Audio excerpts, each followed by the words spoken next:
Kita akan mulai kursus ini yang berjudul Menemukan Yesus di Perjanjian Lama. Berapa di antara kalian suka membaca Perjanjian Lama? Wow. Berapa di antara kalian lebih suka baca Perjanjian Baru? Iya. Ada profesor Perjanjian Lama dan profesor Perjanjian Baru berdebat berdua. Profesor Perjanjian Lama bilang kita lebih banyak kitab di Perjanjian Lama. Tuhan mulai dengan Perjanjian Lama, dan tanpa Perjanjian Lama, Yesus tidak bisa datang. Lalu dia berkata, Perjanjian Baru hanya seperti indeks dari Perjanjian Lama. Lalu Profesor Perjanjian Baru berkata, tanpa Perjanjian Baru maka Perjanjian Lama tidak bisa lengkap. Perjanjian Lama membosankan, Perjanjian Baru seru. Di Perjanjian Lama Tuhan adalah Allah murka, tapi di Perjanjian Baru Tuhan yang adalah Yesus adalah Allah kasih. Kalian setuju? Sebenarnya mereka berdua benar, tetapi Alkitab tidak bisa lengkap. Ini seperti sepasang sepatu, harus dipakai dua-duanya, harus ada dua-duanya untuk bisa mengerti Yesus dengan penuh. Orang bilang, saya ingin belajar tentang Yesus, maka saya hanya baca Perjanjian Baru. Kalau begitu, kita hanya tahu setengahnya dari Yesus. Karena Yesus ada dari kitab Kejadian pasal 1 ayat 1 sampai Wahyu pasal 22. Yesus ada di mana-mana dalam Alkitab ini. Dan tebak siapa lagi ada di dalam Alkitab? Kamu. Kamu ada di dalam Alkitab. Alkitab ini adalah surat yang ditulis oleh Tuhan untuk kamu. Ini untuk kamu. Ini surat cinta. Maka semoga kamu dan saya menemukan tidak hanya Yesus dalam Perjanjian Lama dan Perjanjian Baru, tetapi juga dirimu sendiri dalam Alkitab ini. Kalau tidak, Alkitab ini hanya menjadi sebuah dokumen kuno yang hanya kita baca sebagai referensi.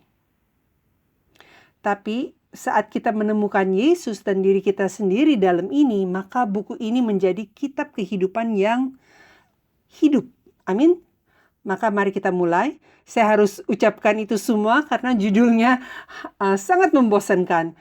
Teologi Biblika dan Sejarah Penebusan. Apa itu? Mungkin kalian berpikir, saya datang ke sekolah ini karena saya tidak mau ke sekolah teologi ya.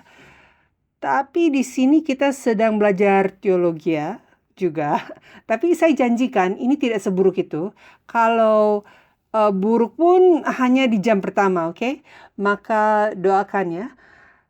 Teologi Biblika dan Sejarah Penebusan. Alasannya kenapa saya harus buat pendahuluan tentang teologi Biblika adalah agar kalian mengerti apa yang sedang kalian pelajari, apa yang kalian baca kan. Maka di sini ada beberapa sumber yang saya gunakan untuk tayangan slide kita dan ada lebih banyak lagi di catatan kalian. Tetapi kalian bisa mengikuti tayangan slide di sini dan buku-buku hebat, sangat panjang dan membosankan, tapi sangat hebat. Dari antara itu semua, kalau Anda benar-benar ingin pilih satu buku untuk dibaca, ini Hamilton, bukunya James Hamilton, apa itu Teologi Biblika, adalah buku yang saya rekomendasikan, sangat mudah dibaca dan pendek dan singkat dan gampang untuk dimengerti. Maka bibliografi ini mungkin ada dalam catatanmu juga. Kalau tidak nanti bisa minta dari saya. Dan di sini poin pertama, disiplin ilmu teologia. Dan kalau Anda mengerti ini, bisa kayak pamerkan ke teman-teman gitu. Saya tahu teologia loh. Ada 5 dasar dari disiplin ilmu teologi. Yang pertama, eksegesis atau penafsiran. Eksegesis adalah mungkin yang paling melelahkan, membosankan, pekerjaan yang membosankan. Karena harus melalui setiap kata dan semua sinteks dan struktur tata bahasa dalam bahasa Ibrani dan Yunani dalam Alkitab dan menganalisa kata-kata ini dan berusaha untuk mengerti maksud sebenarnya apa. Dan yang kedua adalah teologi Biblika. Dan ini kurang lebih apa yang kita akan fokuskan selama 3 hari. Dan saya akan tunjukkan beberapa contoh tentang bagaimana melakukan teologi biblika. Pelajaran teologi biblika. Bagaimana Alkitab berkembang, terintegrasi, dan klimaks pada Yesus. Memuncak di Yesus ya. Maka teologi biblika mengambil Kejadian pasal 1 lalu membangun atasnya untuk melihat bagaimana itu digenapi melalui kedatangan Yesus dan pelayanannya. Oleh karena itu, ini didasarkan pada pekerjaan penebusan Tuhan dengan sambungan sejarah dalam seluruh Alkitab. Maka teologi biblika memandang seluruh Alkitab menjadi satu bagian utuh. Semuanya adalah satu cerita yang tersambung. Dan disiplin teologia ini memperlihatkan kesatuan antara Perjanjian Lama dan Perjanjian Baru. Bagaimana mereka berhubungan dan terintegrasi kepada puncaknya di Yesus Kristus. Lalu disiplin ketiga adalah teologi sejarah. Teologi sejarah mendasarkan pelajarannya pada sejarah dan fakta. Maka mempelajari sejarah dari Alkitab dan juga pelajari sejarah dari aspek-aspek Alkitab yang lain dan cerita-ceritanya. Itu mensurvei dan mengevaluasi bagaimana pentingnya ahli eksegesis dan teolog telah mengerti Alkitab. Kalau ada kata-kata yang saya gunakan terlalu sulit untuk dimengerti, maka lewatkan saja, tidak masalah kok. Dan yang keempat adalah teologi sistematika. Teologi sistematika menjawab pertanyaan tentang seluruh Alkitab. Alkitab itu tentang apa? Dan doktrin-doktrinnya yang beda yang bisa dibentuk dari disiplin-disiplin yang sebelumnya.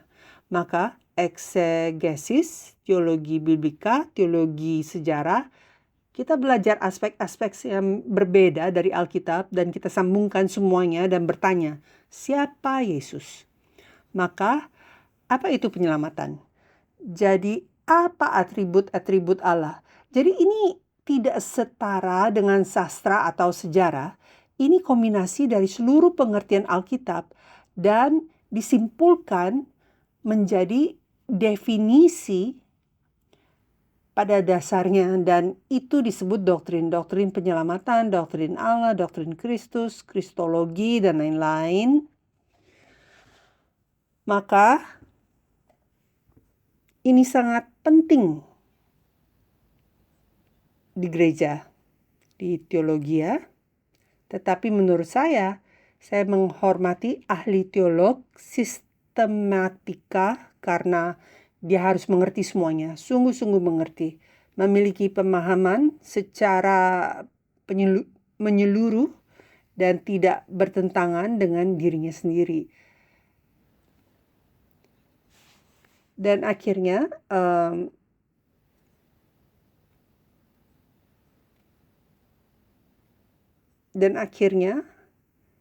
cepat kan kita bahas ini semua.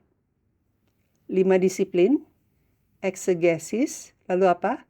Teologi biblika, teologi sejarah, lalu sistematika, dan lalu teologi praktis. Teologi praktis mempelajari bagaimana aplikasikan teks kitab suci, pemahaman dari teologi sistematika kepada konteks zaman sekarang dan kepada kehidupan pribadi. Dan seringkali ini mengenai bagaimana kita mengertinya dan aplikasikan ke diri sendiri dan menjalankannya. Artinya dalam pelayanan atau tugas misi atau dalam kehidupan sehari-hari, bagaimana saya aplikasikan ini ke hidup saya. Maka poin kedua besar, mari kita pikirkan sedikit tentang teologi biblika. Teologi biblika mengikuti plot umum dan fokus pada titik balik dalam alur cerita Alkitab. Maka beberapa titik balik utama dalam alur ceritanya adalah plot, ciptaan, di Kejadian, dan lalu kejatuhan. Maka ciptaan terjadi di Kejadian pasal 1, lalu fokusnya lebih kepada hubungan antara Tuhan dan manusia di Kejadian pasal 2. Lalu di pasal 3, kita melihat kejatuhan terjadi. kejatuhan manusia, dosa masuk. Lalu di Kejadian 3 ayat 15, Tuhan janjikan keturunan atau benih perempuan. Itu adalah janji pertama kedatangan Mesias, ya kan? Maka ini perjanjian atau janji Mesias yang pertama. Dan dari sana penebusan dan pekerjaan pemulihan mulai. Setelah itu penggenapan atau penyempurnaan di kitab Wahyu. Maka ini adalah plot utama dari Alkitab yang kita sudah tahu kan. Ini berhubungan dengan hal-hal sementara dan kanonik dari Alkitab. Maka kapan hal itu terjadi? Peristiwa mana yang duluan terjadi? Apa yang terjadi sebagai konsekuensi dari itu? Dan apa yang dijanjikan? Kapan ia akan datang? Dan lain-lain. Saya berjanji saya tidak akan menjawab pertanyaan kapan dia akan datang. Maka hal-hal kanonik atau sementara dari Alkitab, teologi sistematika atau dogmatis berhubungan dengan hal-hal kekal. Maka contohnya teologi sistematika bertanya seperti ini, apa saja atribut Tuhan? Pertanyaan ini tidak terikat waktu karena tidak perlu. Apa itu penyelamatan? Ini lebih ke sebuah definisi atau pengertian umum. Apa itu dosa? Tetapi teologi Alkitab selalu tanya dan jawab pertanyaan sepanjang sumbu alur cerita, sejarah penebusan, dan perkembangan dari kanon. Maka pengertian dasar, contohnya bertanya, nubuat Yesaya menyumbang apa kepada membuka doktrin Tuhan? Apakah itu masuk akal? Lebih gampang ini, bagaimana Exodus dan Paskah, bagaimana itu bernubuat tentang kedatangan Yesus dan penyalipannya. Itu adalah teologi biblika. Bagaimana Anda melihat Yesus dalam peristiwa yang terjadi di Perjanjian Lama? Kenapa Tuhan mengajarkan kita tentang sejarah Israel? Namun kita tidak sedang pelajari sejarah Israel kan? Kita sedang belajar apa yang Tuhan ingin kita tahu. Alkitab ini bukan buku sejarah meskipun ada banyak sejarah. Alkitab ini bukan buku ilmiah meskipun ada sedikit ilmu ilmiah dan ilmu yang kontradiksi juga, ya kan? Tetapi tujuan Alkitab ini bukan untuk membuktikan ilmiah, bukan untuk memberitahu sejarah. Ini bukan sastra. Kitab ini adalah buku penyelamatan. Buku ini adalah buku panduan buat manusia. Dulu saat kita beli gadget atau HP baru, pasti ada buku panduannya kan? Kapan kita baca buku panduannya? Apakah ada orang di sini yang suka baca buku panduan saat baru beli HP baru yang keren, terus kita tinggalin HP-nya, kita baca dulu buku panduannya? Ada gak orang kayak gitu? Kalau ada, saya angkat tangan, saya benar-benar menghormati. Kita baca buku panduannya hanya saat HP kita rusak atau ya gadget kita itu rusak kan, tidak bekerja dengan benar. Sekarang lihat hidupmu, apakah semuanya lancar dan bekerja baik? Apakah bekerja sesuai dengan seharusnya? Waktu Tuhan menciptakan kita, kita harusnya makhluk yang kekal. Harusnya kita tuh memiliki damai, sukacita, rasa gembira, rasa senang, dan rekonsiliasi yang sempurna dan persekutuan yang sempurna dengan Tuhan. Apakah semuanya seperti itu? Tidak. Itu sebabnya Tuhan bilang, ini buku panduan.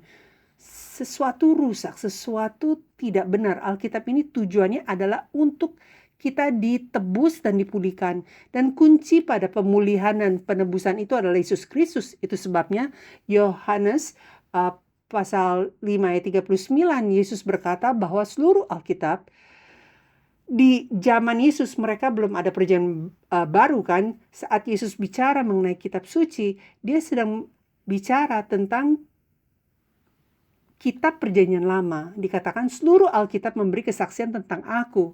Jadi Yesus bilang, kamu baca ini dengan berpikir kamu akan memiliki hidup yang kekal. Dan dia bilang, tahu gak, ini semua tentang saya.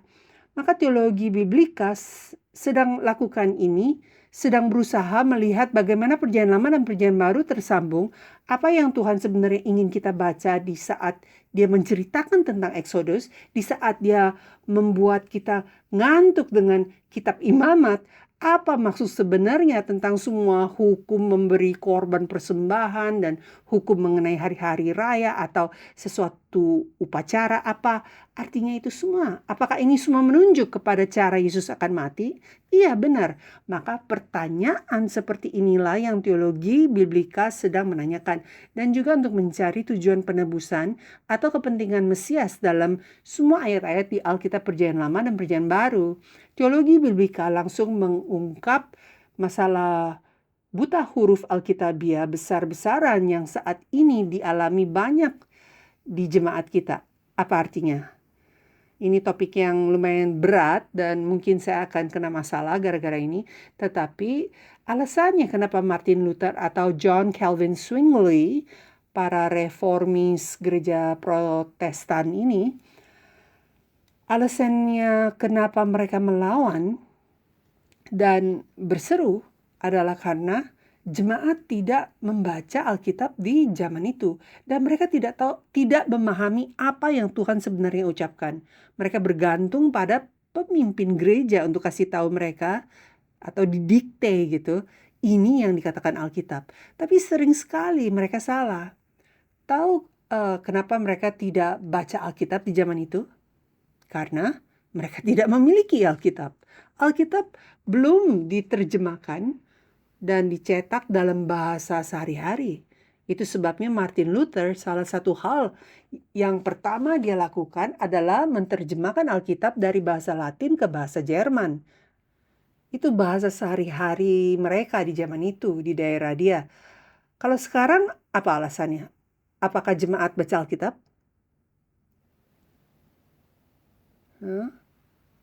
Kenapa? Kenapa?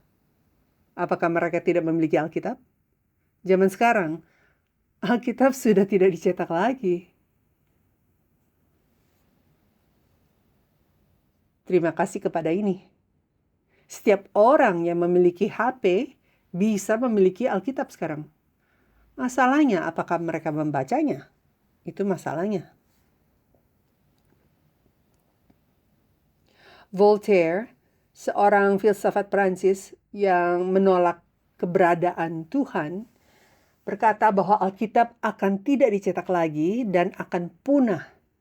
Tidak ada orang yang akan membacanya lagi kira-kira 100 tahun ke depan, dia bilang.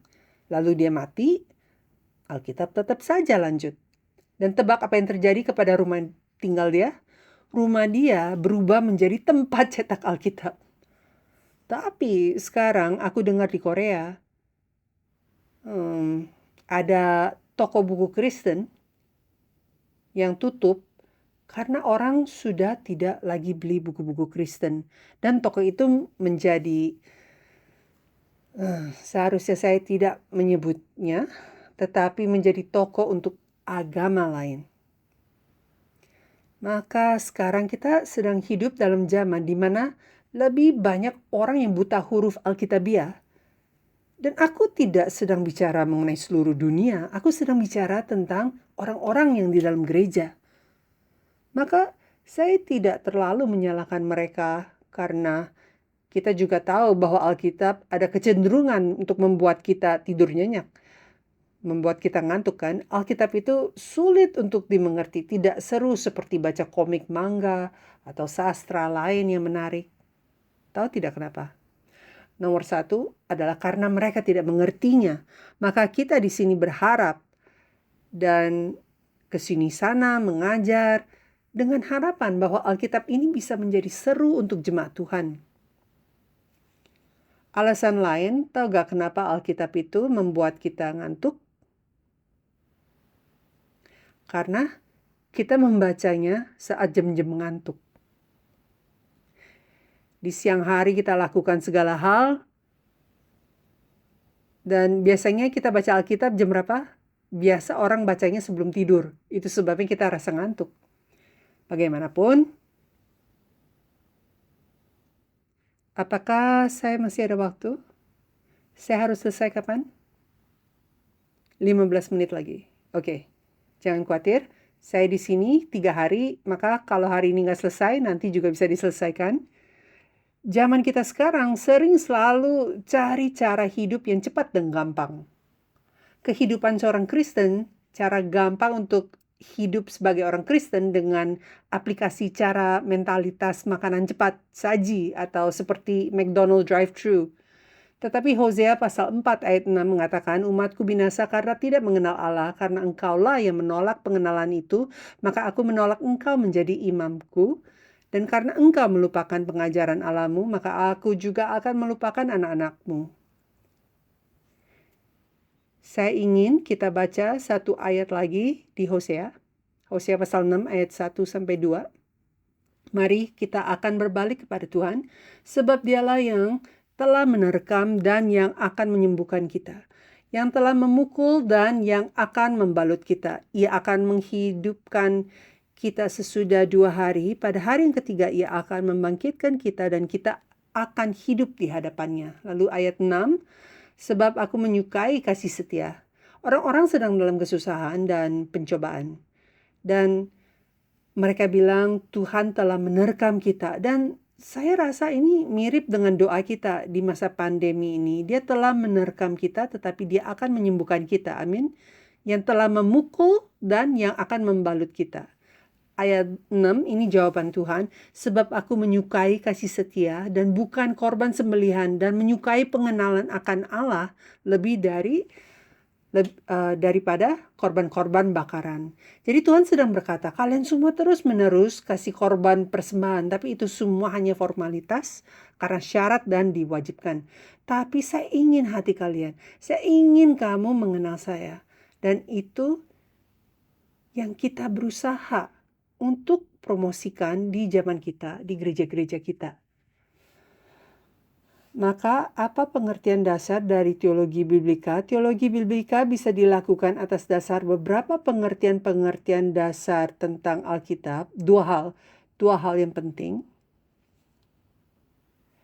Kepengarangan Tuhan, dia penulisnya. 2 Timotius pasal 3 ayat 16-17 beritahu kita bahwa segala tulisan, seluruh Alkitab, yang diilhamkan Allah, artinya dengan nafas Allah, artinya tidak ada celah atau kesalahan. Inilah firman Allah. Amin. Kalau kalian tidak setuju, dan satu hal yang ketua sekolah ini dan saya setuju adalah bahwa Alkitab 100% sepenuhnya firman Allah. Tidak ada kesalahan atau celah. Alkitab menuntun kita kepada kerajaan sorga, kepada penyelamatan. Maka teologi biblika kita harus percaya bahwa inilah firman Allah. Dan kedua, kanonisitas Alkitab. Artinya 66 kitab dalam Alkitab kan. 39 kitab di Perjanjian Lama, 27 kitab di Perjanjian Baru. Tahu kan semua orang? Tahu gak cara untuk menghafalnya? Untuk anak-anak sekolah minggu, 2 kali 7, 39. Benar? 2, 7, 39. Salah. Salah kan? Oke, jadi apa? 3 kali 9 sama dengan 27. Terima kasih. Jadi 30 kitab di Perjanjian Lama, 27 kitab di Perjanjian Baru. Aku hanya menguji kalian, ngecek apa benar. Masih pada dengerin. Jadi 39, 27. Seluruh Alkitab, 66 kitab dalam Alkitab ditulis oleh orang-orang yang berbeda. Mereka tidak saling ketemu. Tetapi tidak tahu bagaimana mereka saling berbicara satu dengan yang lain, atau mereka semua saling nyambung. Kitab Kejadian dijawab di kitab Wahyu. Kejadian ditulis oleh Musa. Wahyu ditulis oleh Rasul Yohanes. Ya kan? Mereka tidak pernah ketemu. Tetapi pengarangnya satu, Tuhan. Dia yang menulis seluruh 66 kitab lewat penulis manusia yang berbeda. Itu sebabnya ini satu buku, satu kitab. Maka tujuan sejarah penebusan teologi biblika membuat kita perhatikan titik-titik balik dalam sejarah penebusan. Beberapa titik balik yang tadi kita sudah sebut, tetapi beberapa peristiwa besar kejatuhan, Exodus, membentuk bangsa Israel di Gunung Sinai, tawanan ke Babel, kedatangan Mesias, dan sekarang kita sedang menantikan kembalinya. Beberapa peristiwa besar yang menjadi tiang dalam cerita Alkitab, dan kita tidak bisa mengerti banyak kitab-kitab dalam Alkitab secara mendalam kecuali kita tahu plot umumnya dan garis besar dari sejarah penebusan, di mana semuanya masuk sesuai dengan referensi kepada titik-titik baliknya. Dan titik-titik balik ini tidak dalam kategori abstrak dari teologi atau doktrin sistematika, tetapi Tuhan telah memilih untuk beri kepada kita firman Allah yang paling kudus dalam banyak genre sastra yang berbeda, dikirim melalui sejarah penebusan dalam urutan temporal atau sementara. Dan urutan sementara itu mengizinkan kita untuk melihat dan memiliki harapan kepada janji dan penggenapannya. Dan pekerjaan penebusan, pekerjaan Tuhan di Perjanjian Lama nyambung dengan pekerjaan dan hidup Yesus Kristus di Perjanjian Baru. Oke. Terakhir, teologi biblika mendasarkan plot Alkitab dan seluruh cerita dalam sejarahnya, sejarah penebusan. Maka, apa itu sejarah penebusan? Sejarah penebusan adalah dari titik manusia jatuh dan ada keperluan untuk penebusan. Dan Tuhan mulai pekerjaannya dari sana sampai saat Yesus datang dan dia berfirman, "Aku akan kembali lagi." Maka sampai kedatangannya yang kedua. Itulah sejarah penebusan.